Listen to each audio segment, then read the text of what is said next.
샬롬. 오늘도 말씀을 가까이 하는 여러분들에게 하나님의 은혜가 충만하기를 기도합니다. 오늘 말씀은 창세기 44장입니다. 요셉이 그의 집 청지기에게 명하여 이르되 양식을 각자의 자루에 운반할 수 있을 만큼 채우고 각자의 돈을 그 자루에 넣고 또 내 잔 곧 은잔을 그 청년의 자루 아귀에 넣고 그 양식값 돈도 함께 넣으라. 그가 요셉의 명령대로 하고 아침이 밝을 때에 사람들과 그들의 나귀들을 보내니라.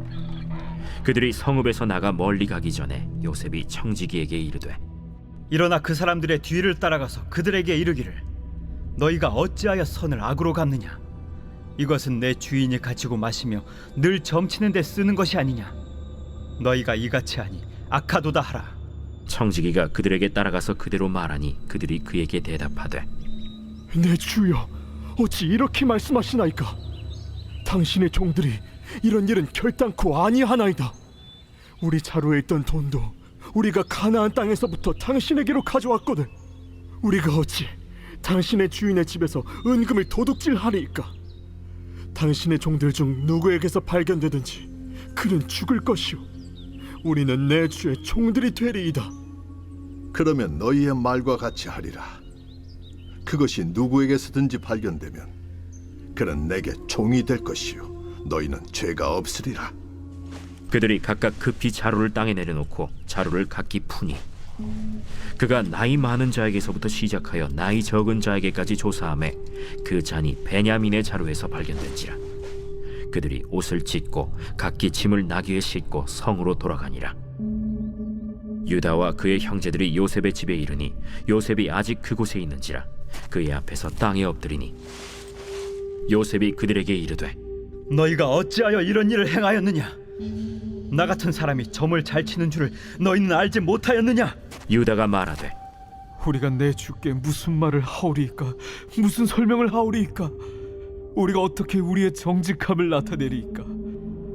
하나님이 종들의 죄악을 찾아내셨으니 우리와 이 잔이 발견된 자가 다 내 주의 노예가 되겠나이다. 내가 결코 그리하지 아니하리라. 잔이 그 손에서 발견된 자만 내 종이 되고 너희는 평안히 너희 아버지께로 돌아 올라갈 것이니라. 유다가 그에게 가까이 가서 이르되 내 주여, 원하건대 당신의 종에게 내 주의 귀에 한 말씀을 나르게 하소서. 주의 종에게 노하지 마소서. 주는 바로와 같으심이니이다. 이전에 내 주께서 종들에게 물으시되 너희는 아버지가 있느냐 아우가 있느냐 하시기에 우리가 내 주께 아뢰되 우리에게 아버지가 있으니 노인이요 또 그가 노년에 얻은 아들 청년이 있으니 그의 형은 죽고 그의 어머니가 남긴 것은 그뿐이므로 그의 아버지가 그를 사랑하나이다 하였더니 주께서 또 종들에게 이르시되 그를 내게로 데리고 내려와서 내가 그를 보게 하라 하시기로 우리가 내 주께 말씀드리기를 그 아이는 그의 아버지를 떠나지 못할지니 떠나면 그의 아버지가 죽겠나이다. 주께서 또 주의 종들에게 말씀하시되 너희 막내 아우가 너희와 함께 내려오지 아니하면 너희가 다시 내 얼굴을 보지 못하리라 하시기로 우리가 주의 종 우리 아버지에게로 도로 올라가서 내 주의 말씀을 그에게 아뢰었나이다. 그 후에 우리 아버지가 다시 가서 곡물을 조금 사오라 하시기로 우리가 이르되 우리가 내려갈 수 없나이다. 우리 막내 아우가 함께 가면 내려가려니와 막내 아우가 우리와 함께 가지 아니하면 그 사람의 얼굴을 볼 수 없음이니이다. 주의 종 우리 아버지가 우리에게 이르되 너희도 알거니와 내 아내가 내게 두 아들을 낳았으나 하나는 내게서 나갔으므로 내가 말하기를 틀림없이 찢겨 죽었다 하고 내가 지금까지 그를 보지 못하거늘 너희가 이 아이도 내게서 데려가려 하니 만일 재해가 그 몸에 미치면 나의 흰머리를 슬퍼하며 스올로 내려가게 하리라 하니 아버지의 생명과 아이의 생명이 서로 하나로 묶여 있거늘 이제 내가 주의 종 우리 아버지에게 돌아갈 때에 아이가 우리와 함께 가지 아니하면 아버지가 아이의 없음을 보고 죽으리니 이같이 되면 종들이 주의 종 우리 아버지가 흰머리로 슬퍼하며 스올로 내려가게 함이니이다. 주의 종이 내 아버지에게 아이를 담보하기를 내가 이를 아버지께로 데리고 돌아오지 아니하면 영영히 아버지께 죄짐을 지리다 하였사오니 이제 주의 종으로 그 아이를 대신하여 머물러 있어 내 주의 종이 되게 하시고 그 아이는 그의 형제들과 함께 올려보내소서. 그 아이가 나와 함께 가지 아니하면 내가 어찌 내 아버지에게로 올라갈 수 있으리까?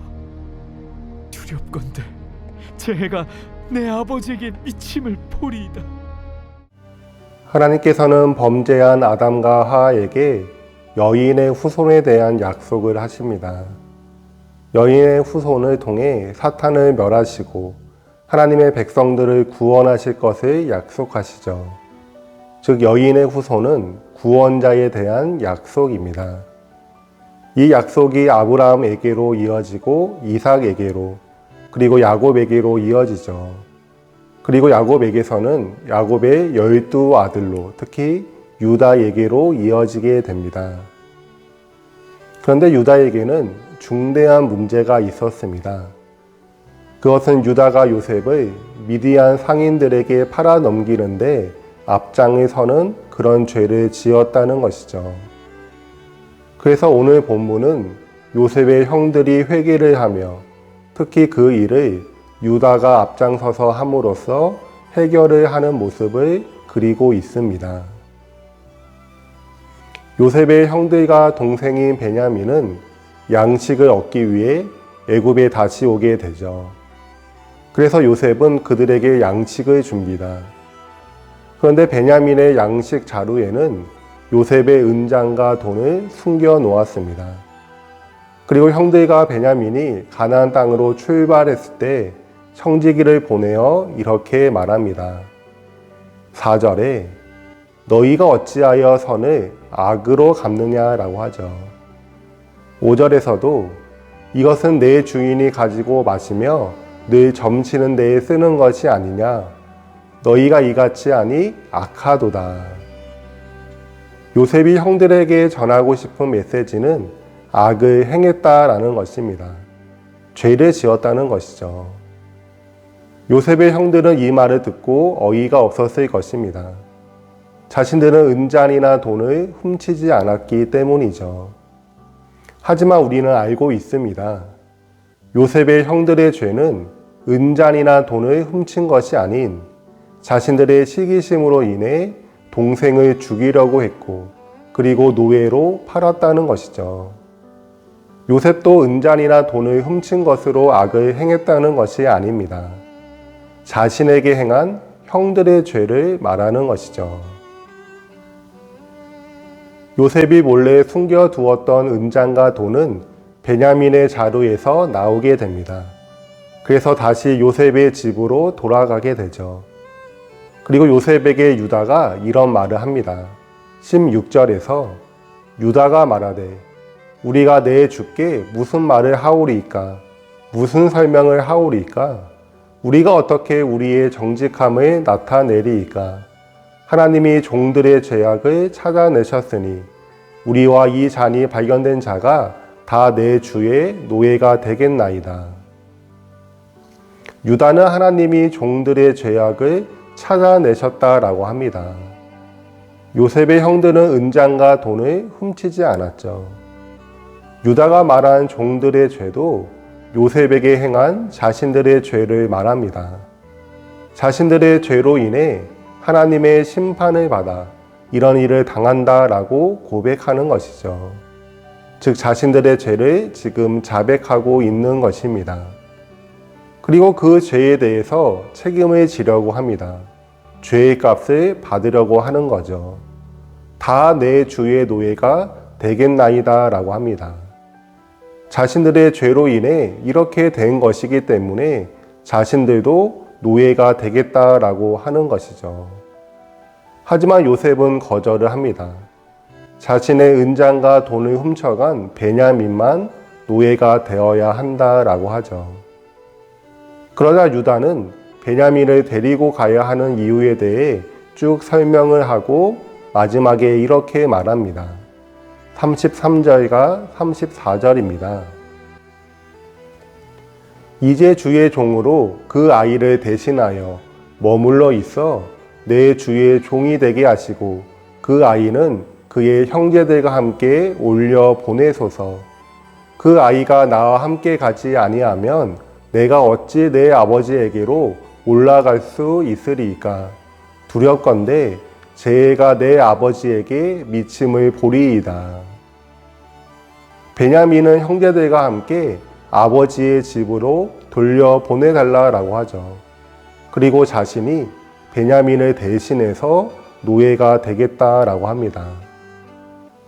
여러분, 유다가 이렇게 제안하는 것은 결코 쉬운 것이 아닙니다. 노예는 그때 당시 아무런 자유가 없고 인격체로 대우도 받지 못했으며 물건이나 짐승들처럼 취급을 받았던 시대이죠. 유다가 베냐민을 대신해서 노예가 된다는 제안은 파격적인 제안이죠. 하지만 그는 베냐민을 위해, 그리고 무엇보다도 자신의 아버지를 위해 이런 제안을 한 것입니다. 사랑하는 성도 여러분, 지금 유다의 모습은 누구의 모습과 닮은 것 같습니까? 예수님의 모습을 닮지 않았습니까? 우리가 하나님께 죄를 지었고 우리가 하나님의 심판을 받아야 하죠. 하지만 예수님께서는 우리를 대신해서 죄에 대한 모든 진노와 심판을 대신 받으셨습니다. 예수님께서 우리의 위치, 죄인이 되신 것이죠. 여러분, 예수님께서 죄인이 되신다는 것은 결코 쉬운 것이 아닙니다. 여러분들이 생각하기에 가장 악한 죄는 무엇입니까? 살인죄입니까? 예수님께서 살인자가 되신 것입니다. 아동을 성폭행한 것입니까? 예수님께서 그런 사람이 되신 것입니다. 예수님께서 우리를 대신해서 죄인이 되신다는 것은 여러분 그런 의미입니다. 거룩하신 하나님의 아들이신 그분께서 죄인 중에 죄인이 되신다는 것이죠. 사랑하는 성도 여러분, 왜 예수님께서 이렇게 되신 것입니까? 그것은 저와 여러분들을 구원하기 위해서이죠. 우리를 구원하시기 위해 죄인이 되셨고 하나님의 진노와 심판을 대신 받으셨습니다. 이 예수님을 사랑하고 감사하고 찬양하는 우리가 되기를 바랍니다. 우리의 구원자이신 예수님, 그분의 사랑을 더 깊이 묵상하고 그 예수님을 진심으로 따르는 우리가 되기를 예수님의 이름으로 소원합니다. 아멘. 네, 제가 기도하겠습니다. 하나님 아버지 감사합니다. 하나님께서 우리를 대신해서 예수님을 화목제물로 내놓으시고 그 예수님께서 우리를 대신해서 기꺼이 십자가에 돌아가심으로 우리를 향한 하나님의 진노와 심판을 모두 다 대신 받아주시니 감사드립니다. 예수님의 그 은혜와 하나님의 사랑으로 인하여 우리가 구원받고 지금 이와 같은 하나님의 복을 누림을 고백합니다. 우리 안에 주님을 향한 사랑과 감사와 기쁨, 찬양이 넘치게 하여 주시고 그 주님의 말씀대로 평생을 살아가는 주님의 거룩한 자녀로 살아가는 우리가 되게 하여 주옵소서. 우리를 움직이는 힘이 의무나 다른 것이 아니라 오직 우리를 향한 주님의 사랑이 될 수 있도록 은혜를 베풀어 주옵소서. 감사드리며 예수님의 이름으로 기도합니다. 아멘.